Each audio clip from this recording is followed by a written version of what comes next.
Morning, Andre. Morning, Emily. Thank you for joining us. Andre, given that 2017 Chinese intelligence law requires all Chinese companies to comply with intelligence efforts if asked by the Chinese state, and given, as you discussed, China's goal of information dominance, does this indicate that really whether Huawei has access to the core or just the periphery is relatively unimportant, as any access will be exploited to gather and extract intelligence if so ordered by the Chinese state? Alicia, thank you for the question. The National Cybersecurity Center highlights the risks associated with China's National Intelligence Law of 2017 that enables the Chinese state to order any Chinese company to act in a way that could be harmful to UK interests. But more broadly, I think it's worth reflecting on the fact that Huawei is entirely different from the other players in the market that the chairperson highlighted.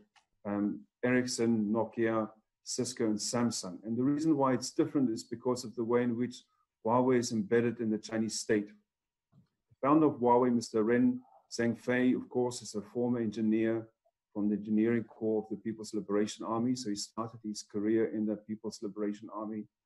He became a member of the Chinese Communist Party in 1978 and has been a member of the Communist Party since, and was recently highlighted as one of the top 100 entrepreneurs in China on whom the Politburo of the Chinese Communist Party rely for the future of the party. Within the Chinese state, the Chinese Communist Party is embedded in all major corporations like Huawei that are considered to be national champions.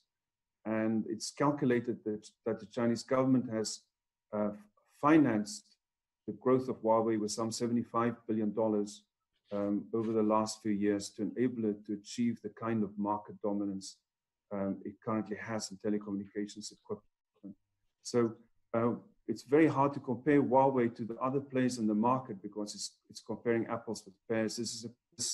This entity has a completely different construct and makeup to what we consider to be independent companies that have independent governance, independent shareholders.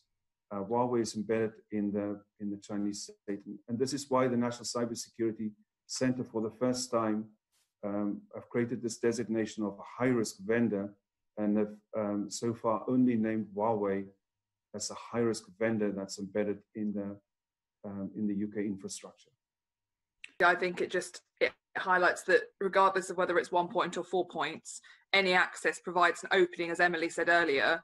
Once you have access to one thing, you will mole your way through to find access to others.